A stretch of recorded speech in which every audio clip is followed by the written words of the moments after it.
প্রিয় উচ্চ মাধ্যমিকের চতুর্থ সেমিস্টারের ছাত্রছাত্রীরা, রাত পোহালেই তোমাদের রাষ্ট্রবিজ্ঞান পরীক্ষা। তাই তোমাদের পরীক্ষায় চূড়ান্ত সফলতা অর্জনের জন্য আজ আলোচনা করব রাষ্ট্রবিজ্ঞান সাবজেক্টের অতীব গুরুত্বপূর্ণ কোশ্চেন পেপার নিয়ে। তাই ভিডিওটি প্রথম থেকে শেষ পর্যন্ত দেখো, কেননা আমি তোমাদের জন্য এমন প্রশ্নই দিয়েছি যেগুলি আগামীকাল হুবহু কমন আসবেই। শুরু করছি আজকের আলোচনা। ক্লাস 12 সেমিস্টার 4, বিষয় রাষ্ট্রবিজ্ঞান, পূর্ণমান 40, সময় 2 ঘন্টা। বিভাগ ক, দাগ নম্বর 1, নিম্নলিখিত প্রশ্নগুলির সংক্ষিপ্ত উত্তর দাও। বিকল্প প্রশ্নগুলি লক্ষণীয়। 2 × 5 = 10, অর্থাৎ একের দাগে তোমাদের 2 মার্কের 5টি প্রশ্নের উত্তর দিতে হবে। আমি তোমাদের জন্য সবথেকে বাছাই করা এমন প্রশ্নই দিয়েছি যেগুলি আগামীকাল 100% কমন আসবেই। তাই রাষ্ট্রবিজ্ঞান সাবজেক্টে 40-এ 40 পেতে চাইলে আলোচিত প্রতিটি প্রশ্ন আজকের মধ্যেই রেডি করে নাও। প্রথম কোশ্চেন, শিল্প বিপ্লবের পরবর্তী পর্বে আন্তর্জাতিক সম্পর্কের ক্ষেত্রে কিরূপ পরিবর্তন দেখা গিয়েছিল, অথবা আন্তর্জাতিক সম্পর্কের তত্ত্ব হিসাবে বাস্তববাদ ও উদারনীতিবাদের মধ্যে পার্থক্য লেখো। পরের প্রশ্ন, ইউরোপীয় ইউনিয়নের কাঠামো কিরূপ ছিল, অথবা সার্ক প্রতিষ্ঠাকালীন সময়ে ভারতের ভূমিকা কি ছিল। পরের প্রশ্ন, রাজ্যপালের স্বেচ্ছাধীন ক্ষমতা বলতে কি বোঝায়, অথবা ভারতের যে কোনো রাজ্যের মুখ্যমন্ত্রীকে কে নিযুক্ত করেন। রাজ্য মন্ত্রিসভার নেতা বা নেত্রী হিসাবে মুখ্যমন্ত্রীর দুটি কার্যাবলীর উল্লেখ করো। নেক্সট কোশ্চেন, বর্তমান ভারতে প্রশাসনিক ক্ষেত্রে নাগরিক সমাজ আন্দোলনের গুরুত্ব কতটা রয়েছে, অথবা নর্মদা বাঁচাও আন্দোলনের দুটি সামাজিক প্রভাব লেখো। নেক্সট কোশ্চেন নম্বর 5, ভারতীয় সংবিধান সংশোধনের জন্য কটি পদ্ধতি ব্যবহার করা হয় এবং কি কি, অথবা 73তম সংবিধান সংশোধনের গুরুত্ব কি। এই 2 মার্কের প্রশ্নগুলি থেকে আগামীকাল বেশিরভাগ প্রশ্ন কমন আসবেই। নেক্সট, বিভাগ খ, দাগ নম্বর 2, নিম্নলিখিত প্রশ্নগুলির উত্তর দাও। 4 × 3 = 12, অর্থাৎ 2-এর দাগে তোমাদের 4 মার্কের 3টে প্রশ্নের উত্তর দিতে হবে। প্রথম প্রশ্ন, মোস্ট ইম্পর্টেন্স, দক্ষিণ পূর্ব এশিয়ার রাজনৈতিক স্থিতিশীলতায় এসিয়ানের ভূমিকা লেখো, অথবা সার্ক গঠনের প্রধান উদ্দেশ্য সমূহ ব্যাখ্যা করো। এই দুটি প্রশ্ন থেকে একটি প্রশ্ন আগামীকাল 100% কমন আসবেই। পরের প্রশ্ন, নর্মদা বাঁচাও আন্দোলনের কারণ এবং এর প্রভাব সম্পর্কে লেখো, অথবা চিপকো আন্দোলনের জনককে এবং চিপকো আন্দোলনের ফলাফল কি হয়েছিল। এই দুটি প্রশ্ন থেকেও একটি প্রশ্ন কমন আসবেই। নেক্সট, কোশ্চেন নম্বর 3, ত্রিস্তর বিশিষ্ট পঞ্চায়েত ব্যবস্থায় জেলা পরিষদের গঠন এবং কার্যাবলী সম্পর্কে লেখো, অথবা পশ্চিমবঙ্গের ব্লক উন্নয়ন আধিকারিকদের ক্ষমতা এবং কার্যাবলী আলোচনা করো। 4 মার্কের এই প্রশ্নগুলি মোস্ট ইম্পর্টেন্স। নেক্সট, বিভাগ গ, দাগ নম্বর 3, নিম্নলিখিত প্রশ্নগুলির ব্যাখ্যামূলক উত্তর দাও। বিকল্প প্রশ্নগুলি লক্ষণীয়।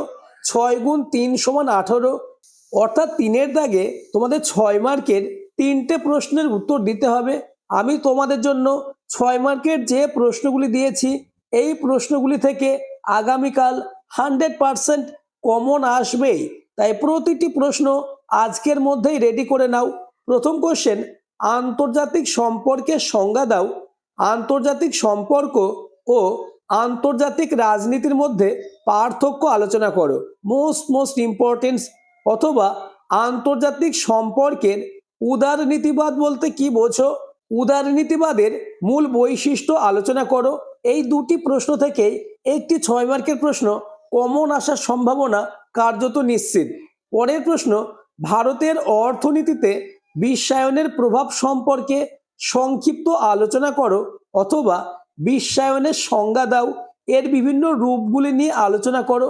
এই প্রশ্নটি 100% আগামীকাল আসবেই। নেক্সট, কোশ্চেন নম্বর 3, ভারতের প্রধানমন্ত্রীর ক্ষমতা ও কার্যাবলী আলোচনা করো। অথবা ভারতের পার্লামেন্টের উভয় কক্ষের সাংবিধানিক সম্পর্ক আলোচনা করো। এছাড়া তোমাদের পরীক্ষায় চূড়ান্ত সফলতা অর্জনের জন্য আরও একটি অতীব কোশ্চেন পেপার নিয়ে আলোচনা করব। এই দুটি কোশ্চেন পেপারে আলোচিত প্রতিটি প্রশ্ন আজকের মধ্যে রেডি করে নাও, তাহলে রাষ্ট্রবিজ্ঞান সাবজেক্টে 40-এ 40 হবে তোমার হাতের মুঠোয়। অর্থাৎ এই দুটি কোশ্চেন পেপার থেকে আগামীকাল 100% কমন পাবেই। দাগ নম্বর এর প্রথম কোশ্চেন, নয়া বাস্তববাদ বলতে কি বোঝো? অথবা আন্তর্জাতিক সম্পর্কের দুটি মৌলিক বৈশিষ্ট্য লেখো। পরের প্রশ্ন, কেন ইউরোপীয় ইউনিয়ন একটি সফল আঞ্চলিক সংস্থা, তার দুটি কারণ উল্লেখ করো। অথবা সার্ক গঠনের দুটি উদ্দেশ্য উল্লেখ করো। পরের প্রশ্ন, ভারতের রাষ্ট্রপতি কত ধরনের জরুরি অবস্থা ঘোষণা করতে পারেন এবং কি কি? অথবা অর্থ বিল পাশের ক্ষেত্রে রাজ্যসভার ভূমিকা কি? নেক্সট কোশ্চেন নম্বর 4, তুমি কি মনে করো যে এলজিবিটি অধিকারগুলি গুরুত্বপূর্ণ এবং কেন? অথবা দেখাও কিভাবে চিপকো আন্দোলনও একটি নারী আন্দোলন। পরবর্তী প্রশ্নগুলি আলোচনার আগে চ্যানেলে নতুন হয়ে থাকলে চ্যানেলটিকে সাবস্ক্রাইব করে দেবে এবং ভিডিওটি তোমার বন্ধুদের মধ্যে শেয়ার করে দেবে। নেক্সট কোশ্চেন নম্বর 5, 74তম সংশোধনী আইনের দুটি বৈশিষ্ট্য আলোচনা করো। অথবা পৌরসভার আয়ের যে কোনো দুটি উৎস উল্লেখ করো। নেক্সট বিভাগ খ, দাগ নম্বর বি এর দাগে তোমাদের 4 মার্কের 3টে প্রশ্নের উত্তর দিতে হবে। বি এর দাগের প্রথম কোশ্চেন অর্থাৎ কোশ্চেন নম্বর 6, আসিয়ান একটি সফল সংস্থা হিসাবে বিকশিত হয়েছে তা দেখানোর জন্য 4টে কারণ উল্লেখ করো। অথবা বিমস্টেক কেন গঠিত হয়েছিল এবং এর সাফল্য উল্লেখ করো। এই প্রশ্নটিও অতীব গুরুত্বপূর্ণ। পরের প্রশ্ন, নর্মদা বাঁচাও আন্দোলনের গুরুত্ব ও বৈশিষ্ট্য আলোচনা করো।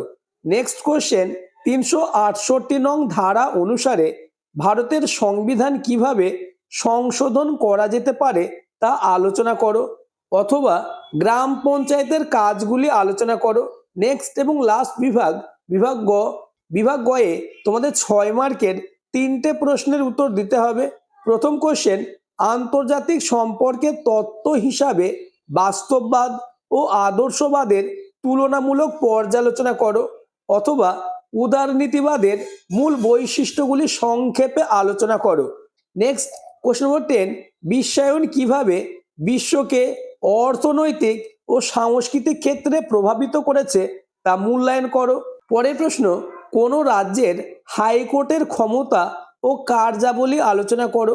নেক্সট এবং আজকের আলোচনার লাস্ট কোশ্চেন, ক্রেতা সুরক্ষা আদালতের গঠন ও কার্যাবলী আলোচনা করো।